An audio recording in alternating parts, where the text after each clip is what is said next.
Now, this equation over here looks a lot like Cauchy's formula. The only difference is that there's a derivative over here and then a square in the denominator over there. So pause the video, think about the strategy to try and prove this formula, and then we'll come back with some hints.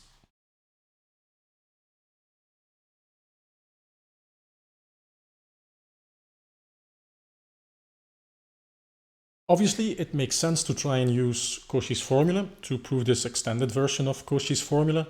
So let's briefly recap that.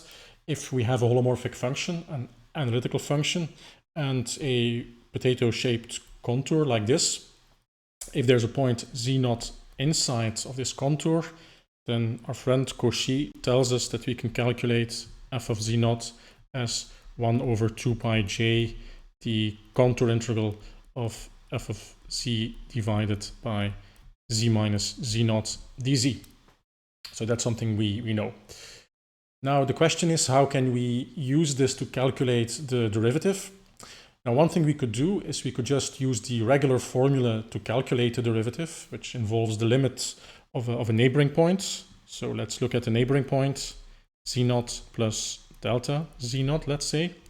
And then we can also use Cauchy's formula to write down f, but this time in the point z0 plus delta z0. So what I suggest you do is you evaluate that function in f of z0 plus delta z0, and then plug that into the regular definition of a derivative, taking the limits of delta z0 going towards 0. So just work on this for a while, pause the video, and then we'll come back with the solution.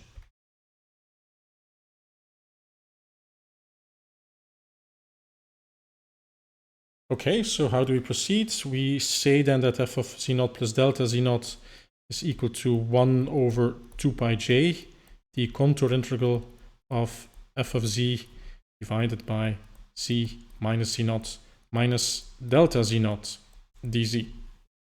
That was pretty straightforward.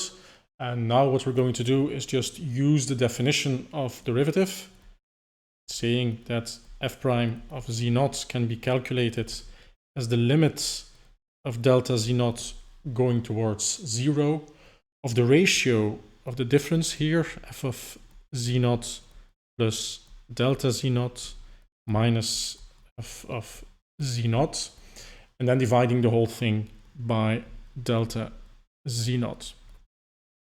So now we just plug in the stuff that we found up here into this definition, and then if we simplify stuff, hopefully we recover the formula that we need to prove, right? Okay, so let's try and simplify this. So we have the limit. Let's bring out the factor 1 over 2 pi j here, and then also this delta z0. And then we're left with this difference between two contour integrals. First one is f of z divided by z minus z0 minus delta z0 dz. And then our second contour integral is the following. So that's just divided by z minus z0. Right, so let's combine these two integrals into a single integral, and let's also at the same time just bring everything here on a common denominator.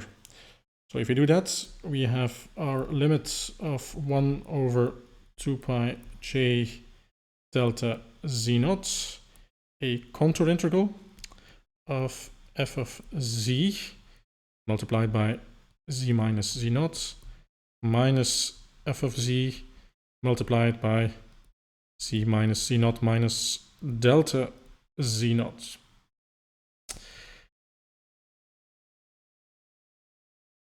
dz, and then for the denominator we have z minus z0, z minus z0 minus delta z0.